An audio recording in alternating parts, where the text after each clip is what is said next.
उपासना का, स्तुति का, प्रार्थना का फल क्या बताते हैं? क्या ऐसा कहते हैं कि इससे सारे आपके दुख दूर हो जाएंगे? नहीं। क्या आपकी सारी विचलित परिस्थितियां दूर हो जाएंगी? क्या आपकी प्रतिकूलताएं दूर हो जाएंगी? क्या आपकी परेशानियां दूर हो जाएंगी? नहीं।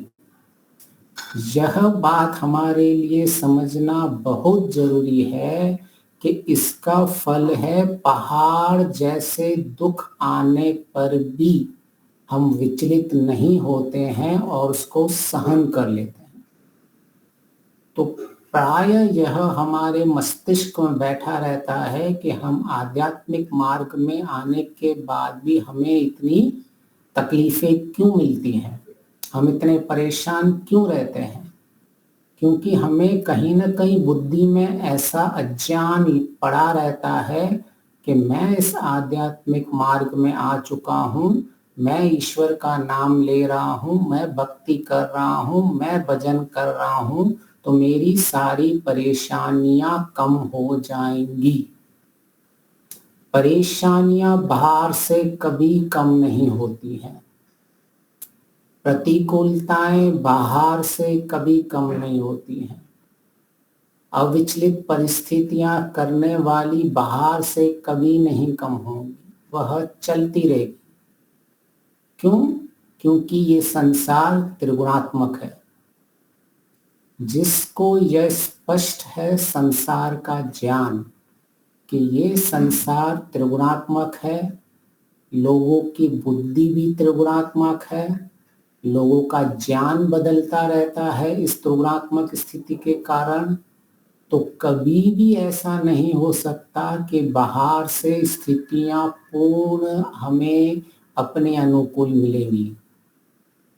तो इसलिए बाहर से कभी भी यह संसार जो है हमें अपने अनुकूल नहीं मिलने वाला, परंतु हम अपने अंदर आत्मबल इतना बढ़ा देते हैं, हम अपने अंदर ज्ञान इतना बढ़ा देते हैं, हम अपने अंदर सहन शक्ति इतनी बढ़ा देते हैं कि बाहर की बड़ी बड़ी प्रतिकूलताएं, विचलित परिस्थितियां हमें परेशान नहीं करती हैं। तो यह आध्यात्मिकता का मूल है।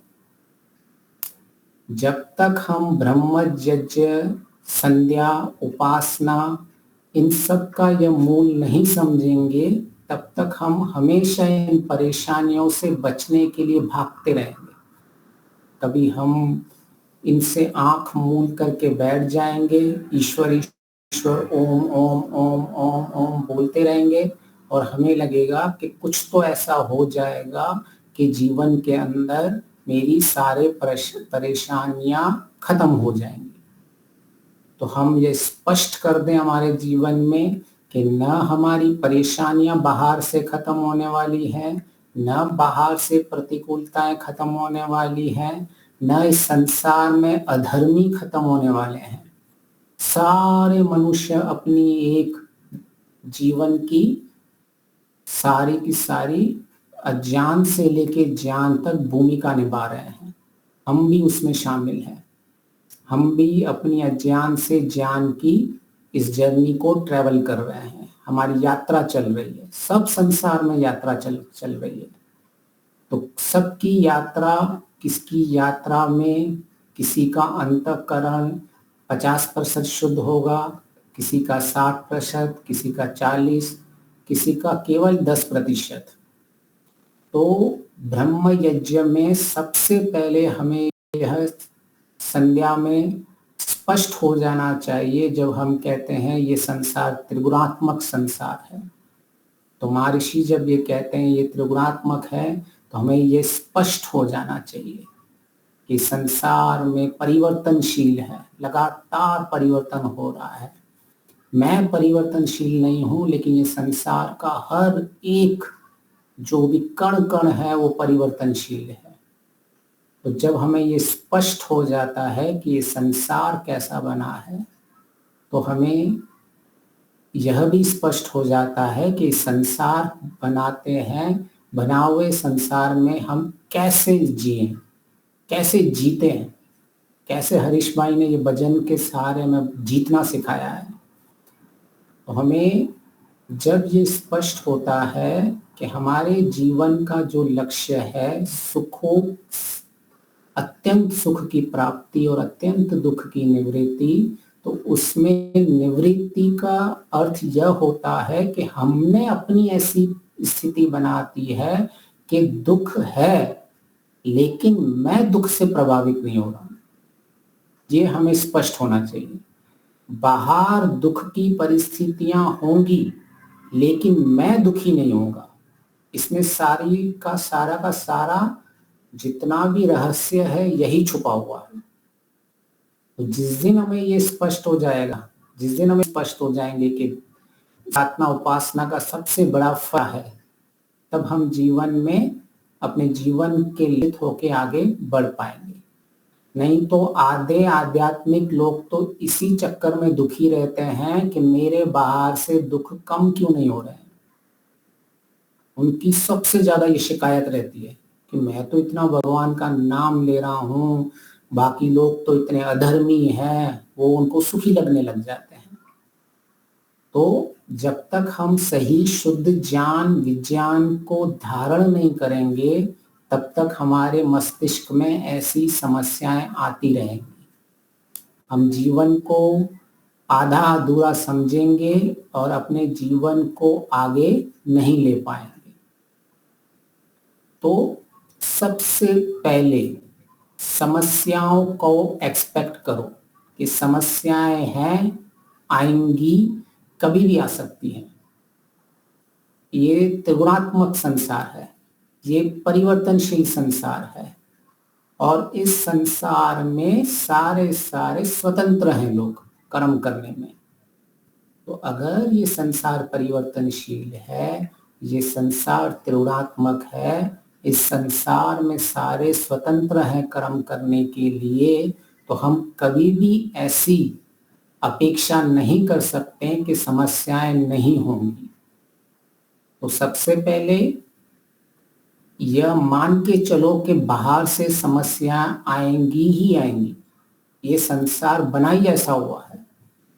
सबसे पहले हम समस्या नहीं आएंगी ऐसे सोच के बैठे रहते हैं, इसके कारण हमें समस्याएं के झटके ज्यादा लगते हैं।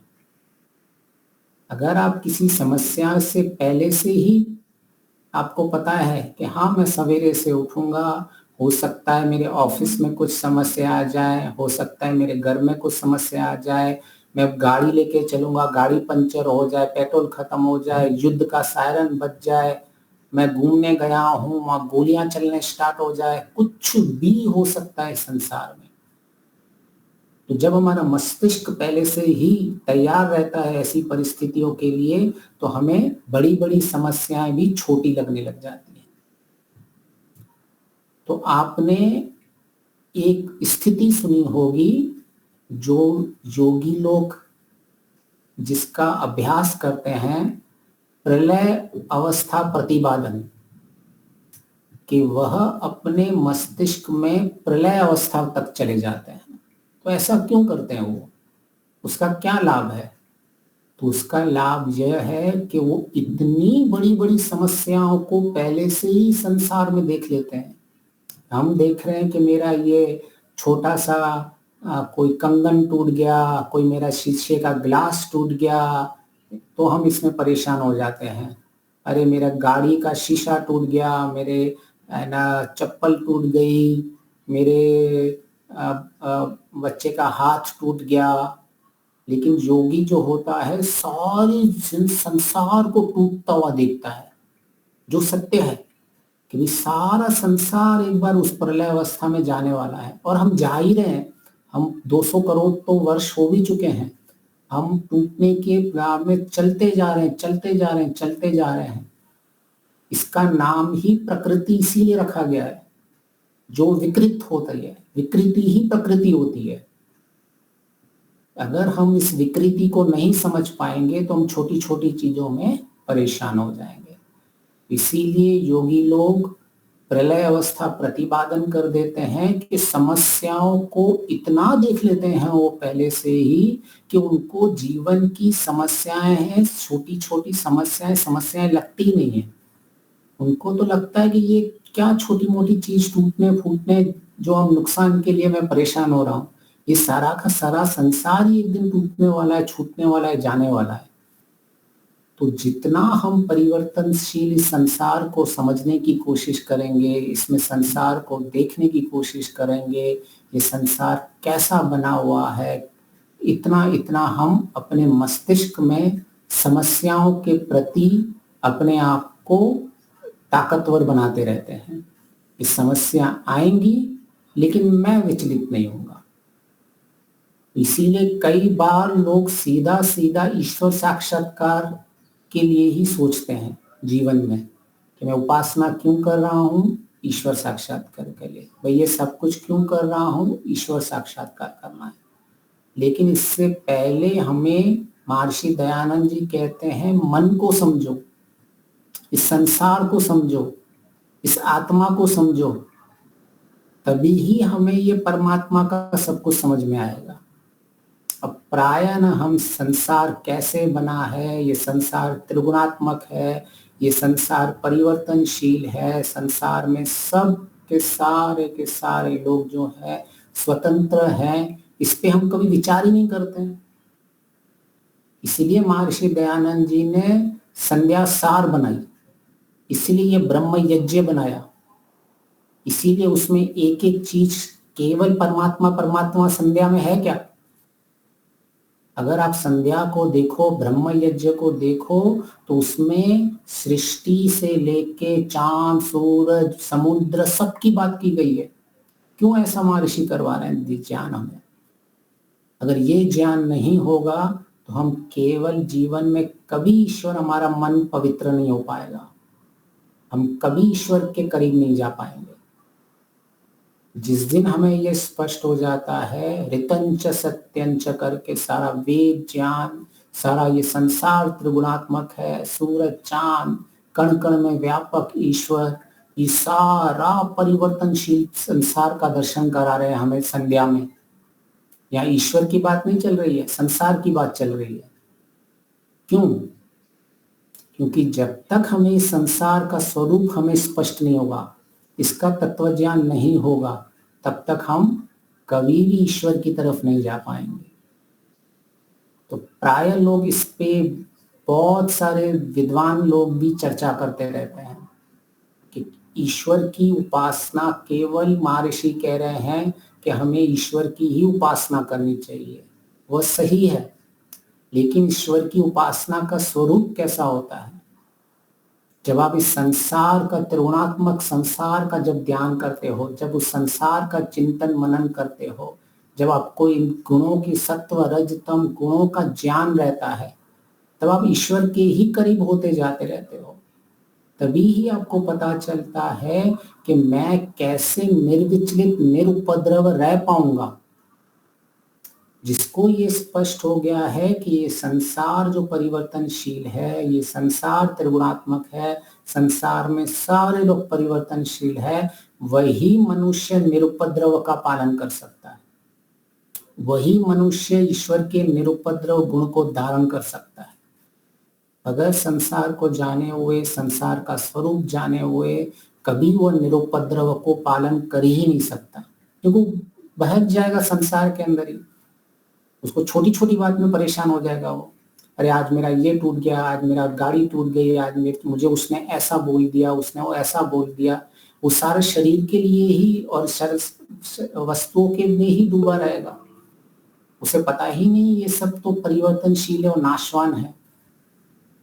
इसीलिए महर्षि ने ये पंचमहा यज्ञ विधि में ब्रह्म यज्ञ को विस्तार से समझाया। बहुत भ्रांति है लोगों को ध्यान के प्रति, बहुत भ्रांति में लोग जीते हैं कि ईश्वर की उपासना, ईश्वर की उपासना, ईश्वर की उपासना। लेकिन ईश्वर की उपासना का स्वरूप क्या होता है? तो हमने पिछली बार देखा था, न ईश्वर हमसे देश से दूर है, न ईश्वर हमसे समय से दूर है, न ईश्वर हमसे स्थान से दूर है। तो हमारी ईश्वर की समीपता कैसे होगी? तो हमने देखा था जितने जितने हम ईश्वर के गुणों से समीप होंगे, जितने जितने हम ईश्वर के गुणों को धारण करेंगे, उतने उतने हम ईश्वर से निकट आते जाएंगे। तो हमें ईश्वर के गुणों के ऊपर ध्यान देना है, कैसे मैं निरुपद्रव बनूं। ईश्वर निरुपद्रव है, जितना जितना मैं रहूंगा उतना उतना मेरी ईश्वर के साथ निकटता उपासना बढ़ती जाएगी। तो जब मैं इस संसार का बारे में हम सोच रहे हैं तो इसका अर्थ यह नहीं है कि ईश्वर हमसे दूर जा रहा है। यह हमारा जो विचार है, यह जो हमारी पूरी की पूरी जो हमने जिसको लिया हुआ है अपने बुद्धि में, जिस विषय को, संसार के विषय को, ये ईश्वर प्राप्ति के लिए ही है, ये ईश्वर से निकटता के लिए ही है। इसलिए महर्षि इसको उपासना कहते हैं। नहीं तो संध्या में कोई एक ईश्वर के गुण वाले 50-100 गुण बोल देते ईश्वर। महर्षि कह देते कि ये 100 गुण है और इन 100 गुणों को बोलो बैठकर और खत्म कर दो बात। ईश्वर ही चाहिए ना आपको तो। लेकिन जीना इस संसार में है, आत्मा का पता नहीं चल रहा है, संसार का पता नहीं चल रहा है और ईश्वर प्राप्ति करनी है, तो ऐसा कभी नहीं होता। तो इसीलिए पतंजलि ने जब समाधि की बात की तो उन्होंने सबसे पहले समाधि इन सब हमारे जितने भी हमारे स्थूल और सूक्ष्म कण हैं उनसे सबसे पहले समाधि होती है। सबसे पहले मन को समझा जाता है जो बहुत सूक्ष्म है, कि ये मन मेरा काम कैसे कर रहा है, मेरा ये अंतःकरण काम कैसे कर रहा है, कैसे मेरे संस्कार बन रहे हैं। अभी न हम संस्कारों के प्रति जागरूक है, न हम कैसे हमारी बुद्धि में ज्ञान पड़ रहा है वो संस्कार है, न हम अहंकार को समझ पा रहे हैं, न हम चित्त को समझ पा रहे हैं। नहीं, हमें तो ईश्वर को समझना है। तो अभी देखिए पतंजलि ने, ऋषि पतंजलि ने तो ऐसा शॉर्टकट तो बताया नहीं है कि आप सीधा जाके ईश्वर को समझोगे। साक्षात्कार पहले आपकी स्थूल चीजों का साक्षात्कार होगा, सूक्ष्म चीजों का साक्षात्कार होगा, आत्मा का साक्षात्कार होगा, फिर जाके ईश्वर से आपका साक्षात्कार होगा। क्यों ऐसा कहा है? महर्षि दयानंद जी ने भी सत्यार्थ प्रकर्ष में स्पष्ट लिखा है कि आप ध्यान करो, मन आदि इंद्रियों को भी समझो, आत्मा परमात्मा का विवेचन करो। उपासना में स्पष्ट लिखा हुआ है। तो इसका अर्थ ऐसा क्यों लोगों को इसमें भ्रांति क्यों होती है? क्योंकि महर्षि कहते हैं ईश्वर के अलावा किसी की उपासना नहीं करनी चाहिए, और ये सत्य है। तो जब हम संसार की या हम आत्मा के बारे में सोच रहे हैं तो इसका अर्थ यह नहीं है कि हम ईश्वर से दूर जा रहे हैं।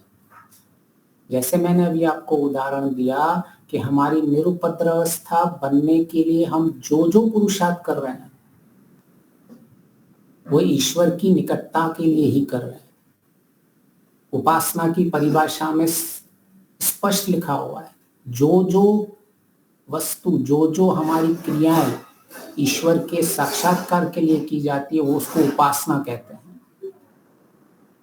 तो हमें ये स्पष्ट होना चाहिए जीवन के अंदर कि जब हम ब्रह्म यज्ञ कर रहे हैं, जब हम संध्या कर रहे हैं, तो हम कैसा व्यक्तित्व बना रहे हैं अपने आप में। तो जब तक हम इस संसार में समस्याओं को स्वीकार नहीं करेंगे कि समस्या अपेक्षाकृत आएंगी, हमें अपेक्षा होनी चाहिए कि समस्याएं आएंगी, तभी तो मैं अपने समाधान की स्थिति बनाऊंगा, तभी तो मुझ में समाधान कितना कर सकता हूं मेरी बुद्धि में वो स्थिति बनेगी। वरना किस चीज का आप समाधान निकालोगे? कब किसकी समाधि लगाओगे आप?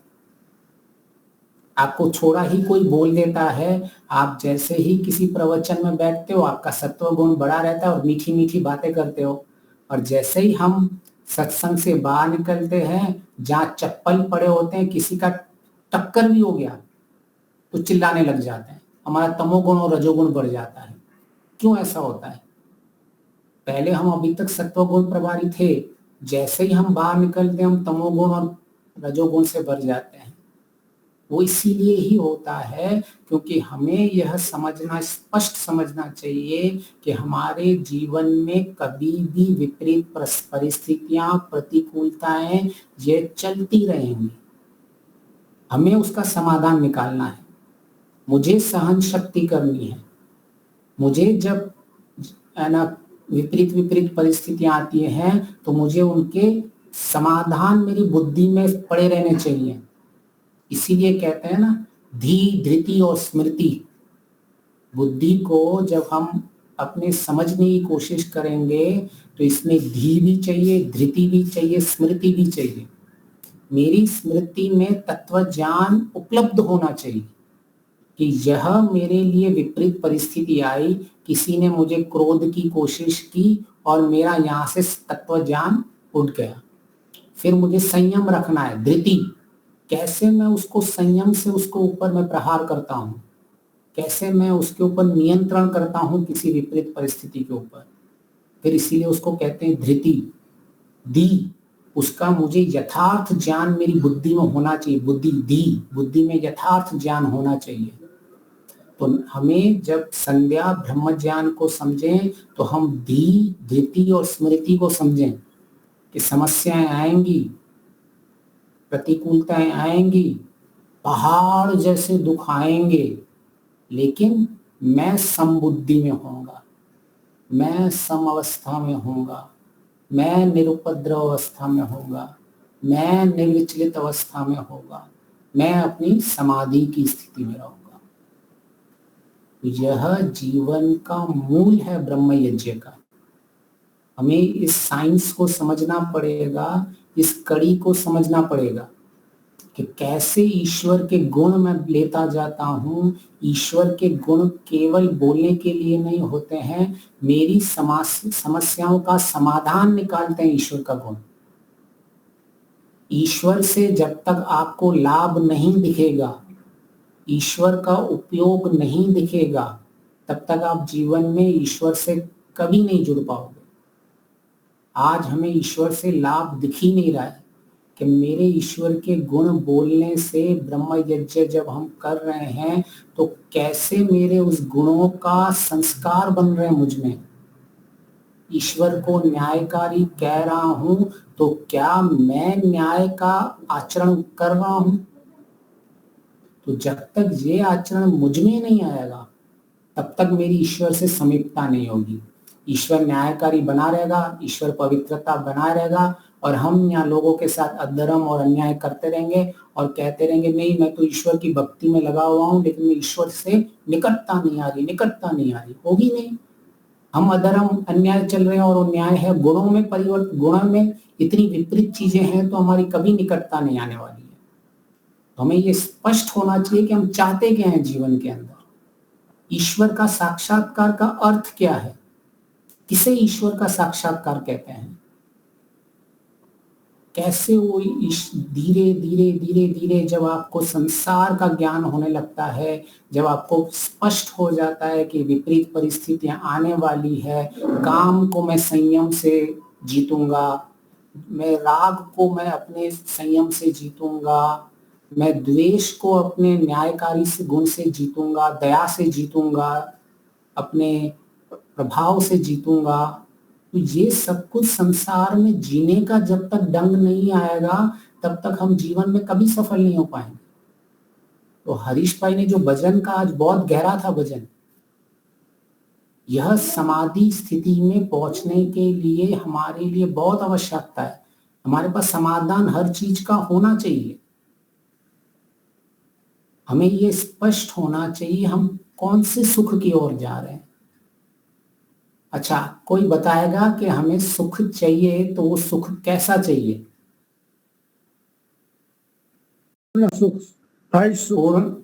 पूर्ण सुख चाहिए, ठीक है।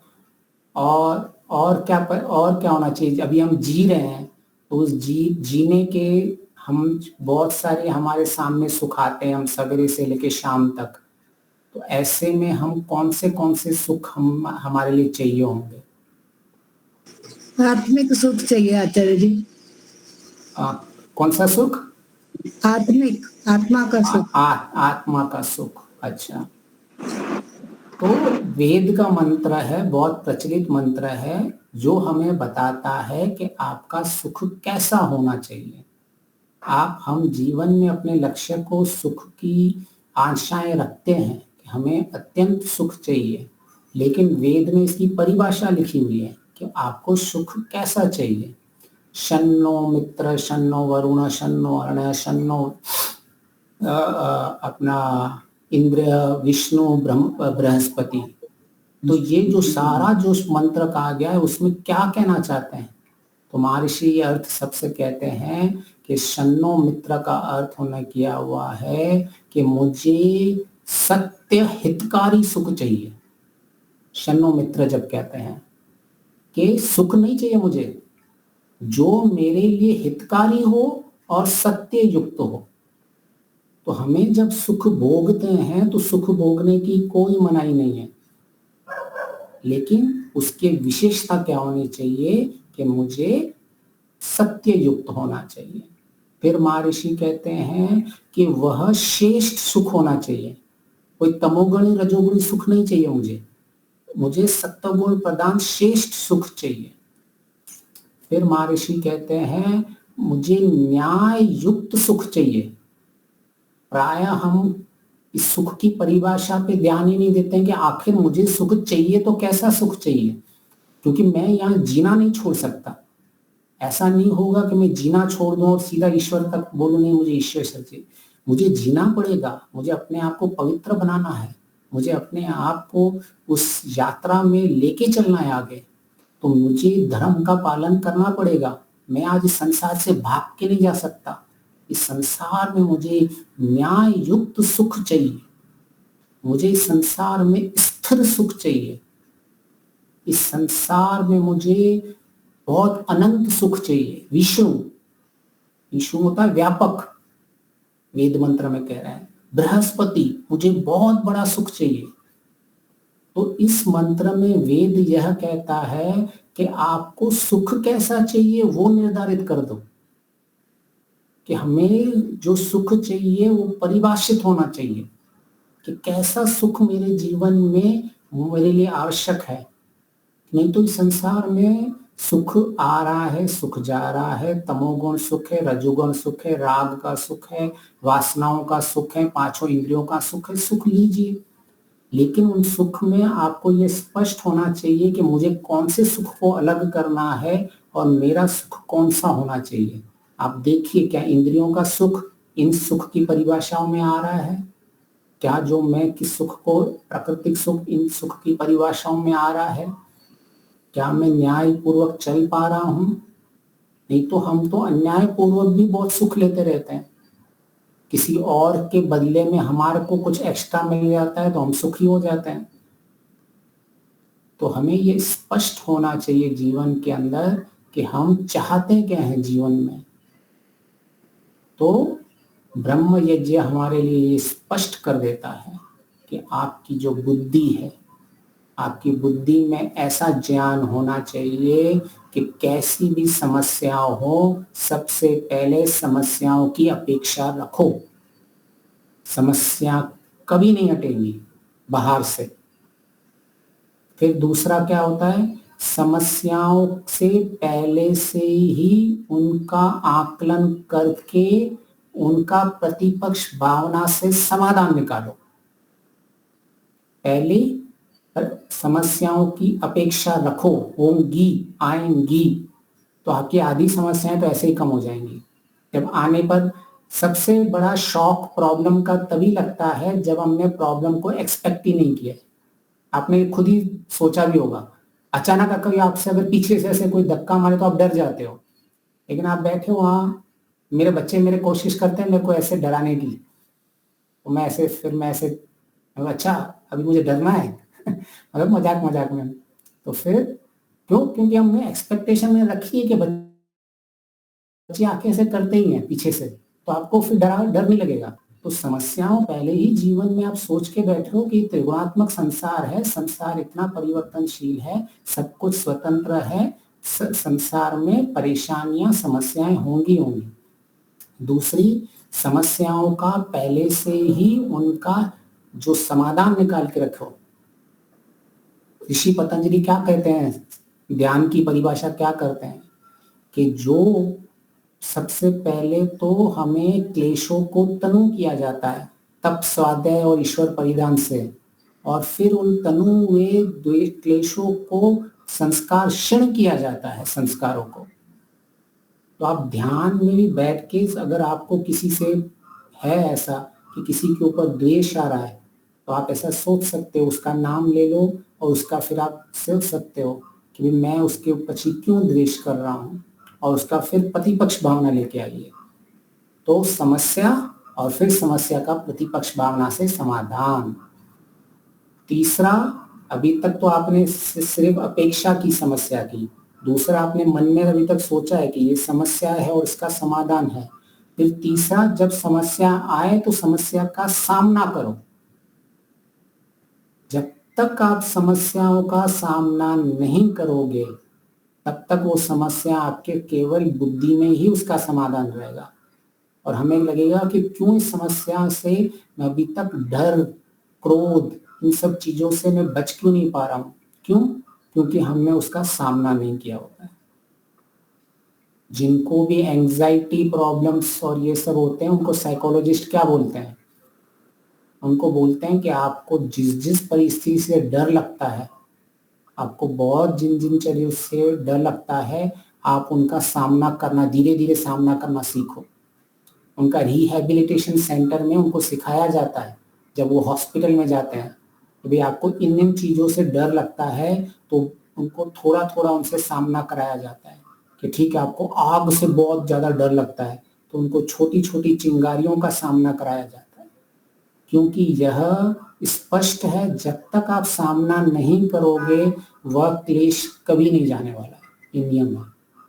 तो समस्याओं का अपेक्षा रखो, समस्याओं का मस्तिष्क में प्रतिपक्ष भावना से समाधान लिखो, समस्याओं का आप उनको फेस करो।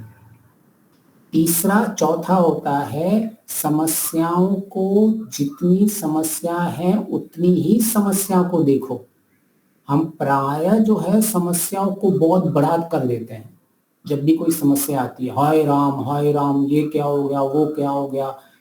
इसीलिए ही यह ब्रह्म यज्ञ में सूरज, चांद, ये सारा परिवर्तनशील संसार दिखाया जाता है आपको। ये संसार इतना बड़ा है, उसमें आप समस्याओं को इतना बड़ा देख रहे हो, उनके सामने आपकी समस्याएं कितनी छोटी हैं। ईश्वर जो बना रहा है, बड़ी बड़ी चीजों को, पृथ्वी को कंट्रोल कर रहा है, सारे संसार को कंट्रोल कर रहा है, सूरज को कंट्रोल कर रहा है, उसमें आपकी छोटी सी चीज को आप इतना बड़ा समझ रहे हो, तो ईश्वर के लिए कितनी बड़ी परेशानी होगी। तो हम अपने आप को इस ब्रह्म यज्ञ से सिखाते रहते हैं कि जितनी भी बड़ी समस्या है उनको हम छोटा करते रहते हैं। लेकिन जिनको बुद्धि में प्रॉब्लम हो जाता है, जिनको डॉक्टरों के पास जाता है, उनका प्रॉब्लम क्या आता है, वो छोटी छोटी समस्याओं को बड़ा बना देते हैं। लेकिन हमें संध्या क्या सिखा रही है कि इतना विस्तृत दृष्टिकोण बनाओ, इतना विस्तृत दृष्टिकोण बना दो, इस संसार की छवि आपकी इतनी बड़ी होनी चाहिए कि इतने बड़े संसार में सब छोटी छोटी चीजें आपको दिखनी चाहिए। तो हम समस्याओं को छोटा बना देते हैं, और दूसरे लोग समस्याओं को, जो उपासना नहीं करते हैं, संध्या नहीं करते हैं, वो उसके बारे में सोच सोच सोच के समस्या को बड़ा बना देते हैं। तो ये कोई संध्या नहीं है, ये संध्या, ये मानसिक एक इलाज है।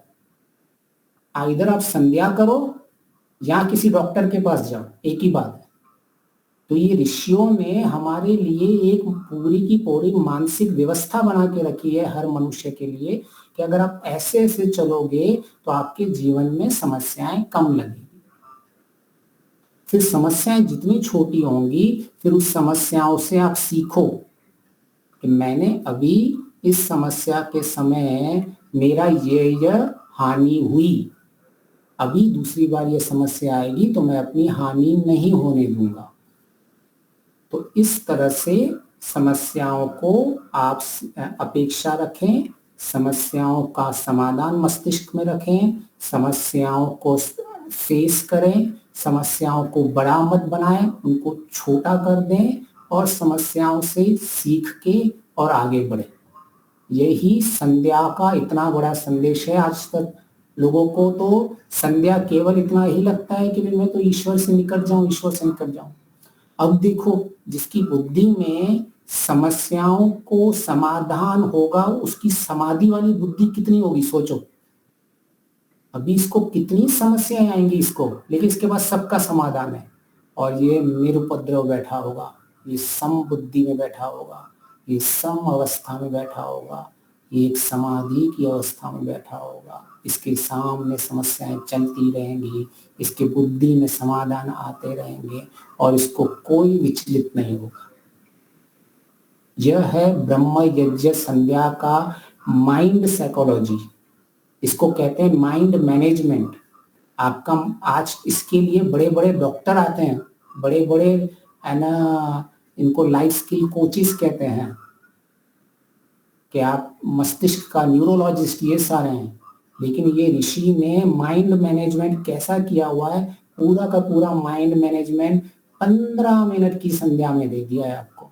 जी लो जितना जीना है इस संसार में। इससे बड़ा मस्तिष्क को समझने वाला कोई नहीं हो सकता जिसने 8-10 मंत्र बना दिए।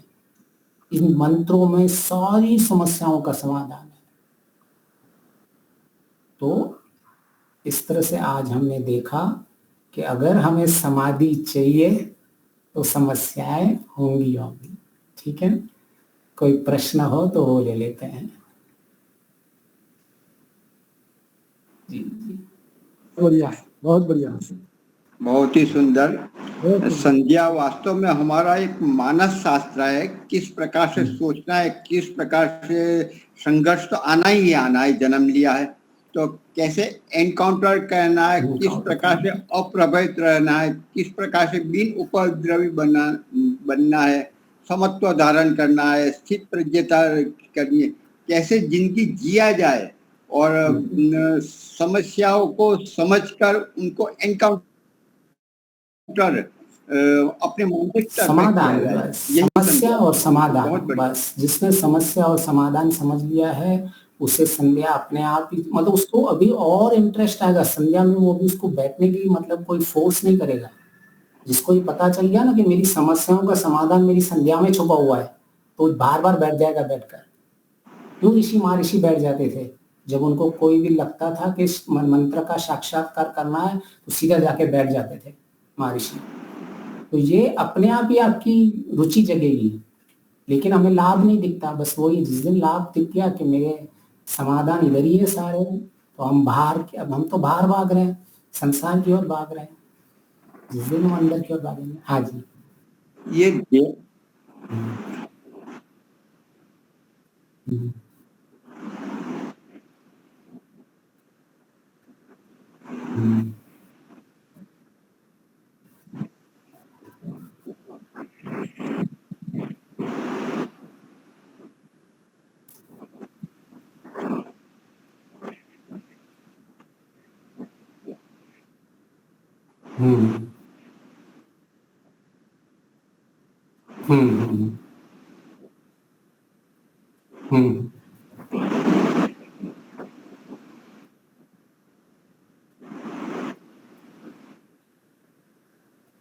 हाँ जी, हाँ जी।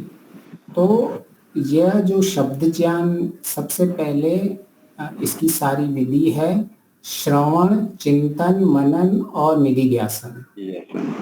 तो हमने जब ये किसी भी चीज को आपने केवल श्रवण किया है, ठीक है, शब्द में समझा है, ये अभी श्रवण तक सीमित है, तो हम इसको कहेंगे शब्द ज्ञान। लेकिन श्रवण में भी बहुत सारी कैटेगरी होती है। लोग सुनते तो हैं लेकिन वो भी सिस्टमेटिक नहीं सुनते हैं, आधा अधूरा सुनते हैं। जैसे कि भाई किसी ने सोचा, सुना मैं आत्मा हूँ, और क्या करेंगे, वो बात ऐसे करने करें, कोई परेशानी आ गई उनको तो बोलेंगे, जैसे उसको कहीं वो गिर गया, अरे तू तो आत्मा है, तुझे क्यों दर्द होगा। अभी लोगों को ऐसा भी ज्ञान होता है, बहुत सारे लोगों को। ये कोई आत्मा शरीर का ज्ञान नहीं है।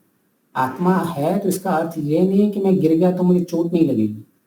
आत्मा है तो बस मुझे यह स्पष्ट होता है कि मैं, सबसे पहले आत्मा के ज्ञान की शुरुआत तब होती है जब आप साक्षी भाव में जीते हैं, जब आप दृष्टा भाव में जीते हो।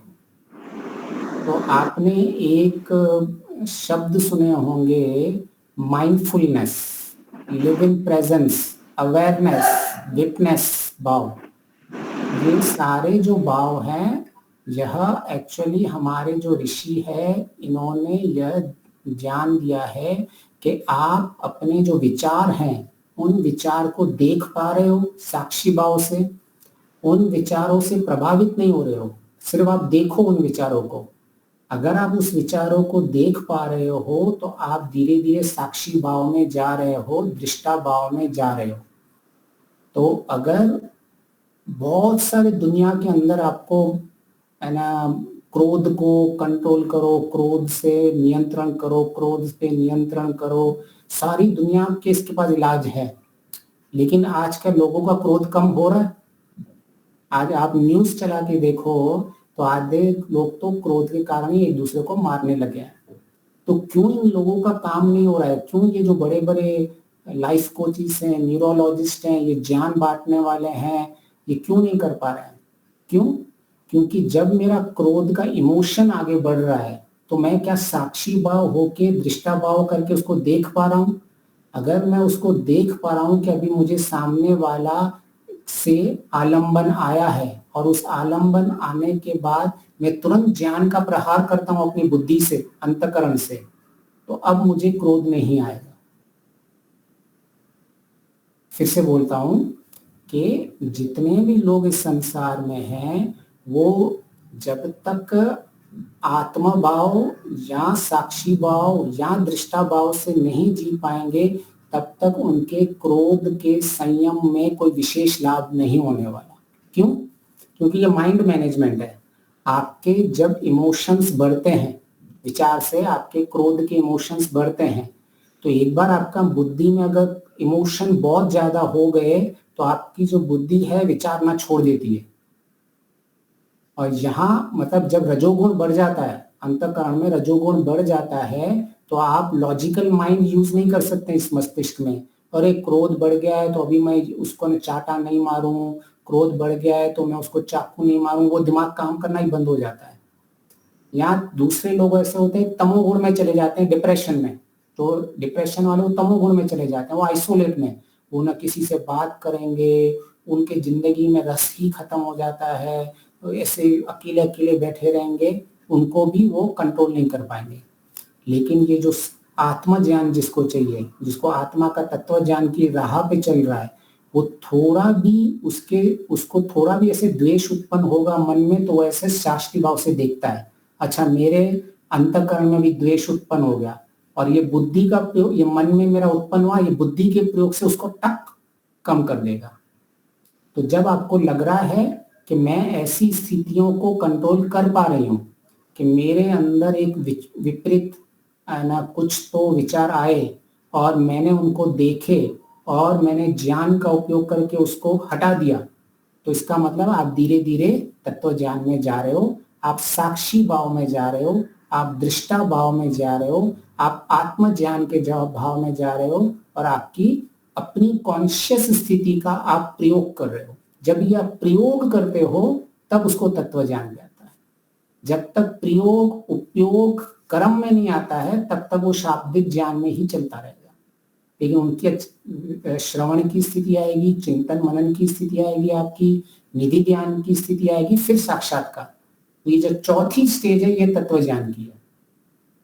पहली तीन की ज्ञान आपकी उच्च उच्च स्थिति बनती जा रही है और चौथी तत्व ज्ञान जब आपका निर्णय हो गया, हाँ मुझे इसने मुझे भाग्येश जी ने ऐसा सबके सामने बोल दिया, ठीक है बोल दिया तो क्या हुआ, कुछ सीखा मैंने उससे, मुझे कुछ अंतर थोड़ी बना। फिर आपने ज्ञान का लगा दिया और तब आप दृष्टा भाव में थी कि हाँ मेरे स्थूल शरीर से मेरे कान में भाग्येश जी की बात आई, मुझे थोड़ा गुस्सा लगा कि उनके सामने सबके सामने उन्होंने मुझे ऐसा कैसा बोल दिया।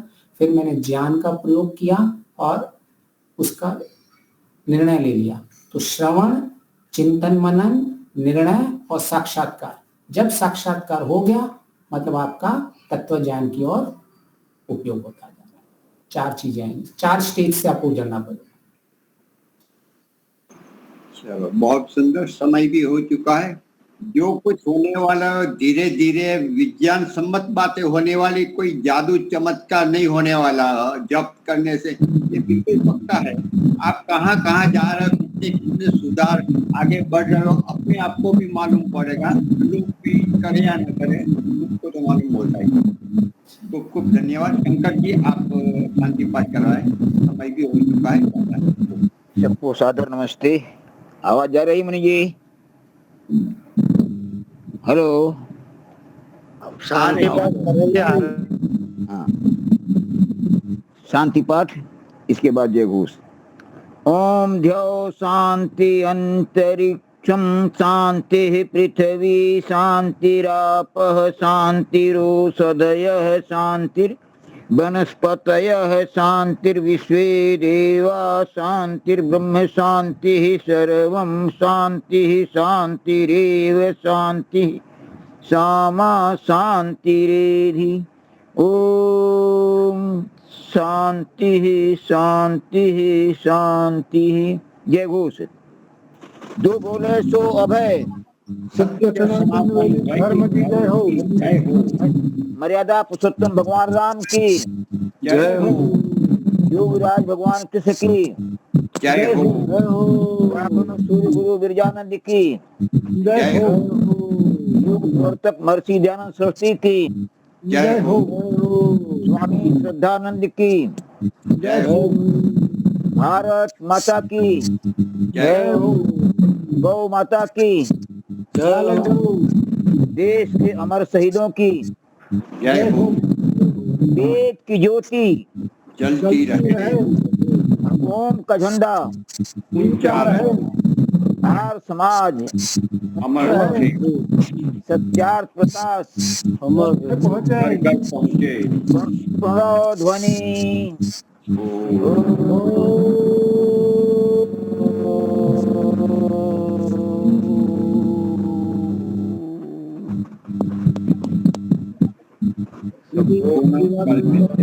नमस्ते। धन्यवाद।